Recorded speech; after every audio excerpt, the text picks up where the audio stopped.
problema po talaga tayo, ma'am. Kasal ko to, birthday po ng anak ko, tas gaganyanin yung mga bisita ko. Kaya may problema po talaga tayo. Kuya! Kuya! Ma'am, may problema talaga tayo.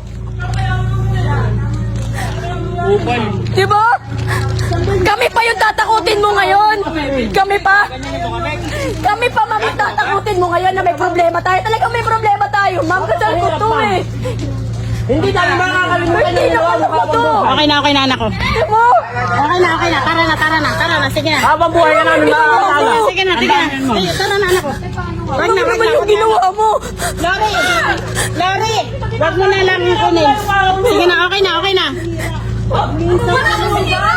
Oh! Umayaw po kami kasi hindi na po namin kaya yung pagtatrato nyo. Sabayin ko lang yung mga bata. Pwede pag kami nasira, itays mo sa kanila, babayaran. Tama na. Ito na ba? Okay na. Tara na. Oh. Okay lang.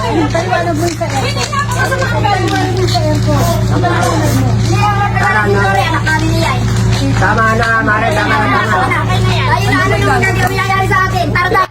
Re-refund 7,000.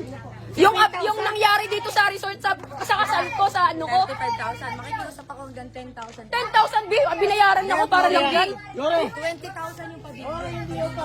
Kahit na bi. Mababayaran ba niya yung nasirang araw ko, bi? Sinira niya yung araw eh. Mababayaran ba? May katumbas na pera yun, bi? May katumbas na pera. May katumbas na pera, bi? Mababayaran nila ako.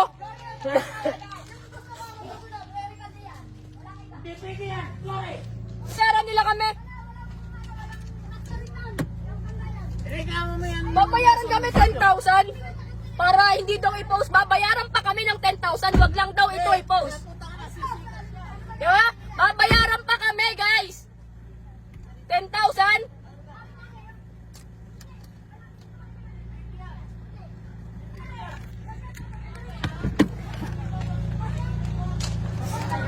₱10,000 para dito sa araw na nasira ako.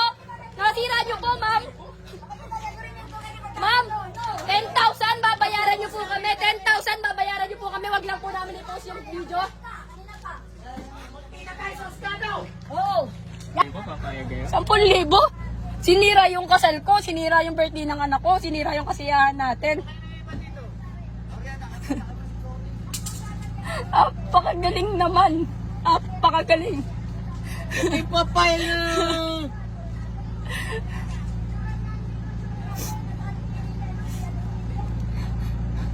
Apakagaling. Ganyan na naman yung nangyari sa mga bisita natin. O, ayan o. Ipadala ko kay Tolpo. Gusto mo? Amin. Ayan yung nangyari o. Ayan. Yung kabaysan ko, pare. Pasensya na sa iyo. Ito po yung kanilang ano. Hindi ko susundin. Yung kanilang resort. Ayan, yan ang pangalan ko. Ayan. Ayo. Okasyon. Kanina nga po nandito, tulog yung anak ko, pinatay niyo po yung aircon. Hindi ko pinatay yung aircon dito. Nandiyan po, may mga si nanay, sarado po yung CR. Ano nga ganon? Diyan, kung sino nagtakong CR, iba tinanong mo sa ako. Hindi kayo nagsasabi Ikaw, babayaran nyo. Pero kung ang kontrate hanggang bukas Wala akong problema, walang problema. Ay, paano magkakapag hindi mo wala ng problema? Ay, ganyan na, nandito ang style ninyo, di ba? Ito po ang kausap ko, hindi na nga ko yung hiningi ng security. Yun nga po, siya pa nakakausap po Kami po lahat Kung nababastos bisita-lisita dito. na taga Rizal, ginagalang po namin dahil po iba tandang kapatid ng nanay namin. Pinatayan niyo po kami kayo ng aircon. Kinuha niyo pa po yung remote. Ayan po. Di ba ma'am, kung may na walang gamit doon, charge namin sa inyo. Kayo kinuha na. Tingnan niyo po, hindi pa po kami nakakapag-check out. Pumasok na po kayo sa loob ng kwarto ma'am. Tapos ganito po yung ginagawa niyo sa Sige po ma'am, sige po. Opo, tito. Okay na. Wait lang. Tita, okay na. Nasabi niyo na po yung mga gusto niyo sabihin. Ngayon, ang mag-uusap ako, yung may-ari ng resort at yung nagbayad. Ito.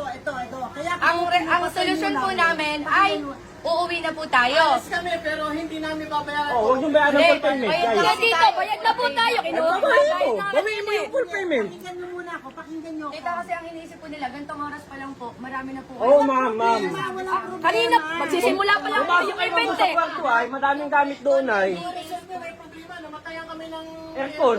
Di naman kami nagreklamo. Ayaw naman pakinggan sinasabi ko Oh, eh. sige po, sige po. Kaya yung pinatay, kasi gusto ko matapos yung dito. Kasi Ma'am, hindi pwede. Dapat, doon may aircon doon. Doon may aircon. Kasi ma'am, mga galing kami sa malayo, mamay. Galing kami probinsya. Mga puyat kami, ma'am. nagtitrip yung kliyente. Hindi namin ma'am kasalanan yun. Kaya Diba? doon, ma'am. Kasal nga namin lang.